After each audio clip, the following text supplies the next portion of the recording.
আসসালামু আলাইকুম প্রিয় শিক্ষার্থী বন্ধুরা। 2021 সালের প্রথম সপ্তাহে ষষ্ঠ শ্রেণী ইসলাম ধর্ম এবং নৈতিক শিক্ষা এর প্রশ্ন এবং সম্ভাব্য সমাধান নিয়ে তোমাদের সামনে হাজির হয়ে গেলাম।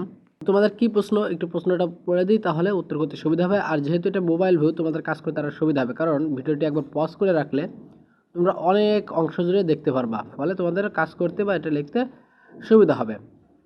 যেখানে যে হুবু যা আছে সেটা লিখতে হবে, এরকম কোনো কথা নেই, তোমরা তোমাদের মতো করে লিখবা।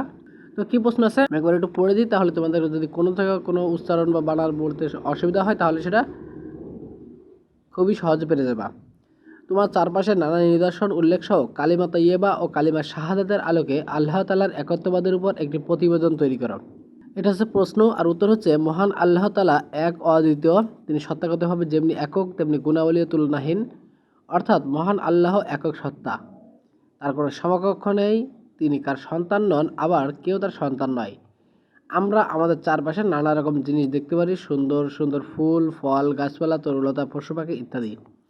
এছাড়া রয়েছে নদী, নালা, পাহাড়, পর্বত, বন, জঙ্গল, সাগর, মহাসাগর, আরও আছে বিশাল আকাশ, চন্দ্র, সূর্য, গ্রহ, নক্ষত্র ইত্যাদি। আমরা খালি চোখে দেখতে পাই না এরকম অনেক বন্ধু ও প্রাণীও আছে।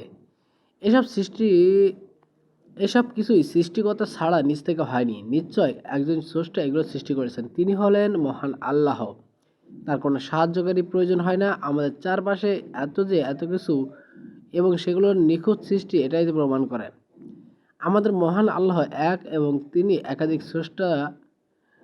আমাদের মহান আল্লাহ এক। যদি একাধিক স্রষ্টা থাকতো তবে সৃষ্টির মধ্যে অনেক সামঞ্জস্যহীনতা দেখা যেত।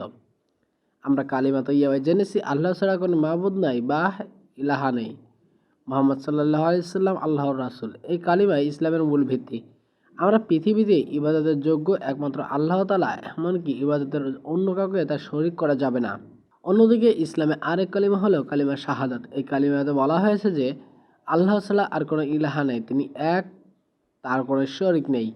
এই দুই কালিমা হতে মহান আল্লাহ সম্পর্কে আমরা একটি শিক্ষা পাই যে তিনি এক ও অদ্বিতীয়। পৃথিবীর সব কিছুই যে একটি নিয়মতান্ত্রিকভাবে চলছে, এটা শুধু সম্ভব হচ্ছে মহান আল্লাহ তাআলার একত্ববাদের কারণেই। যদি একাধিক স্রষ্টা থাকতো তবে সুশৃঙ্খলভাবে সব কিছু চলতো না। তাই উপরের আলোচনা হতে বলা যায় মহান আল্লাহ এক এবং অদ্বিতীয়। শিক্ষার্থী বন্ধুরা, এটা ছিল তোমাদের প্রশ্ন এবং সম্ভাব্য উত্তর। দেখা হবে পরবর্তী ভিডিওতে। সে পর্যন্ত ভালো থাকো, সুস্থ থাকো, ধন্যবাদ।